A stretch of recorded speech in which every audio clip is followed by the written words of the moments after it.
Good morning students. बच्चों, परीक्षा में आप लोग का एक प्रश्न पत्र लेखन आता है, जो अगर 80 नंबर का रहेगा तो वो 7 नंबर का होगा, अगर 100 नंबर का होगा तो वह 10 नंबर का होगा। परीक्षा में औपचारिक तथा अनौपचारिक दोनों प्रकार के पत्र पूछे जाते हैं। पत्र लेखन की शब्द सीमा लगभग 120 शब्द रखी गई है, परंतु शब्दों की सीमा इसमें कुछ अधिक भी हो सकती है। दोनों प्रकार के पत्रों की लेखन शैली में थोड़ा अंतर होता है। पत्र लेखन क्या होता है, सबसे पहले इसको जानते हैं। पत्र का शाब्दिक अर्थ होता है ऐसा कागज जिस पर कोई बात लिखी या छपी हो। पत्र लेखन के माध्यम से हम अपने भावों और विचारों को व्यक्त कर सकते हैं। पत्रों के माध्यम से एक व्यक्ति अपनी बातों को लिखकर दूसरों तक पहुंचा सकता है। पत्र को व्यक्ति का एक सशक्त माध्यम भी माना जाता है। इससे अपनी बातों को लिखकर बहुत दूर तक पहुंचाया जा सकता है। जिन बातों को लोग कहने से हिचकिचाते हैं, उन बातों को पत्रों के माध्यम से आसानी से समझाया जा सकता है।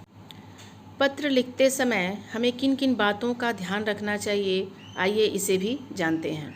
तो इसका पहला पॉइंट है, जिसके लिए भी पत्र लिखा जाता है उसके लिए शिष्टाचारपूर्ण शब्दों का प्रयोग अवश्य करने चाहिए। जैसे कि अगर पुरुष है तो आदरणीय, अगर स्त्री है तो आदरणीया, माननीय, माननीया, पूजनीय, पूजनीया, इस तरह के शिष्टाचार वाले शब्दों का प्रयोग करना चाहिए। दूसरा पॉइंट है, पत्र में हृदय के भाव स्पष्ट दिखाई देने चाहिए।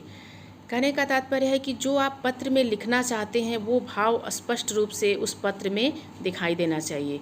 तीसरा है, पत्र की भाषा आसान और स्पष्ट होनी चाहिए। चौथा है, पत्र में बेकार बातें नहीं लिखनी चाहिए, इससे मुख्य विषय के बारे में ही बातें लिखनी चाहिए। पांचवा है, पत्र में आशय स्पष्ट करने के लिए छोटे शब्दों का प्रयोग करना चाहिए। कहने का तात्पर्य है कि जो आप पत्र लिख रहे हैं, जो भी आप जिसको भी अपनी बातें समझाना चाहते हैं, वो छोटे शब्दों में होने चाहिए, कठिन शब्दों का प्रयोग नहीं करना चाहिए।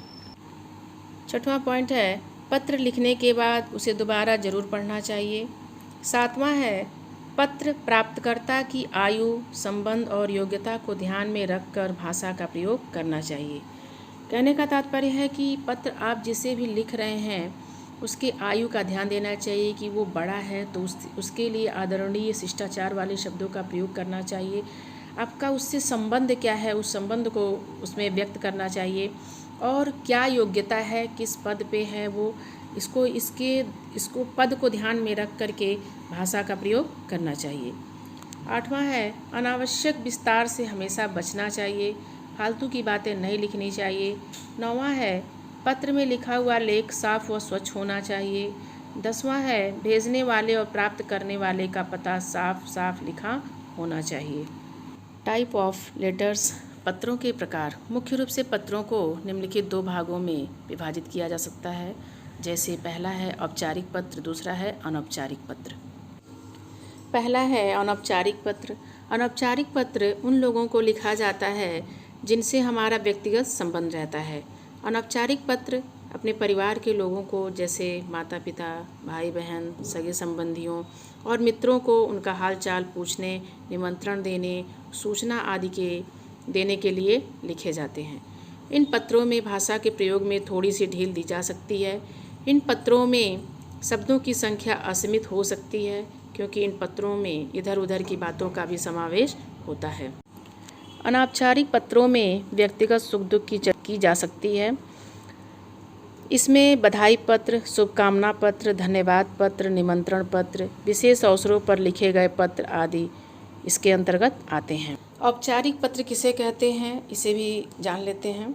यह पत्र उन्हें लिखा जाता है जिनसे हमारा कोई निजी संबंध ना हो। औपचारिक पत्रों में केवल काम से संबंधित बातों पर ध्यान दिया जाता है, जैसे व्यवसाय से संबंधित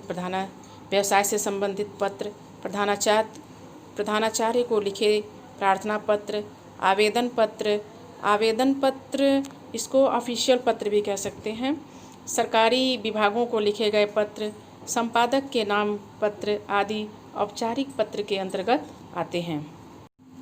औपचारिक पत्रों के कौन कौन से प्रकार हैं, इसे भी देखते हैं।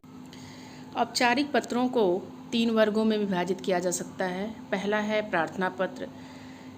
इसके अंतर्गत जिन पत्रों में निवेदन अथवा प्रार्थना की जाती है वे प्रार्थना पत्र कहलाते हैं। प्रार्थना पत्र में अवकाश, शिकायत, सुधार, आवेदन आदि के लिए लिखे गए पत्र आते हैं।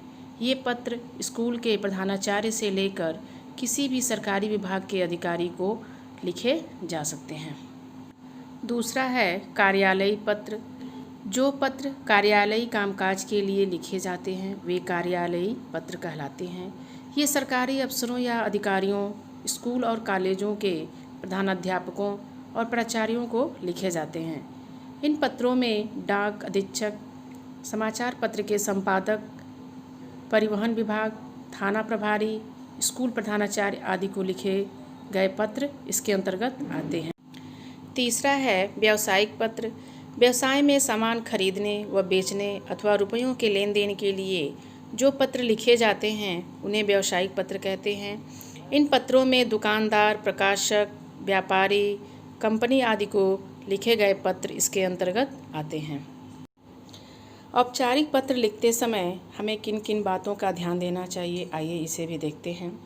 तो पहला है औपचारिक पत्र नियमों में बंधे हुए होते हैं। औपचारिक पत्र लिखते समय हमें इसके जो भी नियम दिए हैं उसके नियम के दायरे में रख कर के ही इसे औपचारिक पत्र लिखना होता है।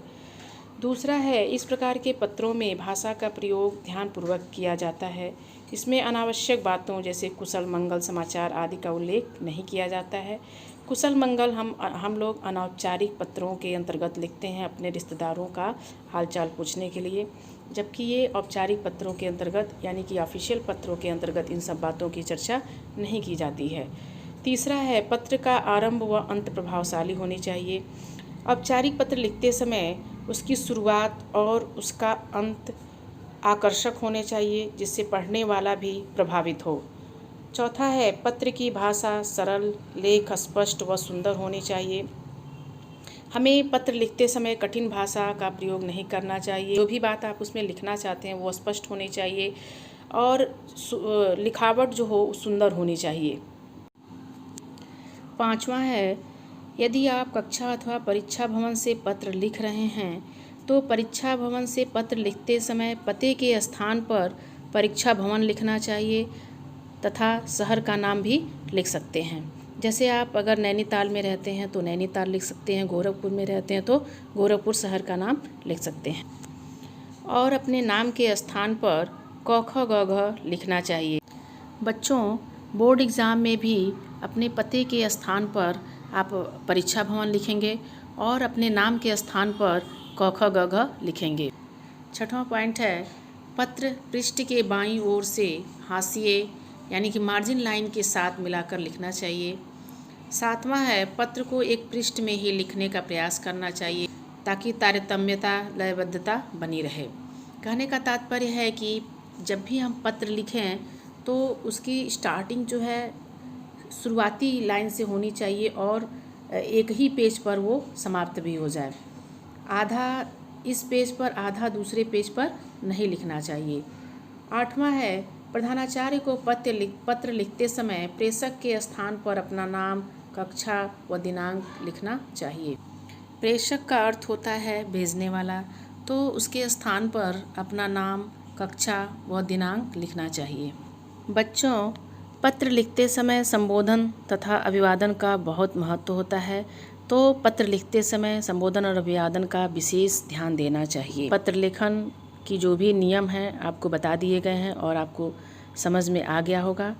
इस बात पर ध्यान दीजिएगा कि आपके एग्ज़ाम में एक औपचारिक पत्र लेखन आएगा और एक अनौपचारिक।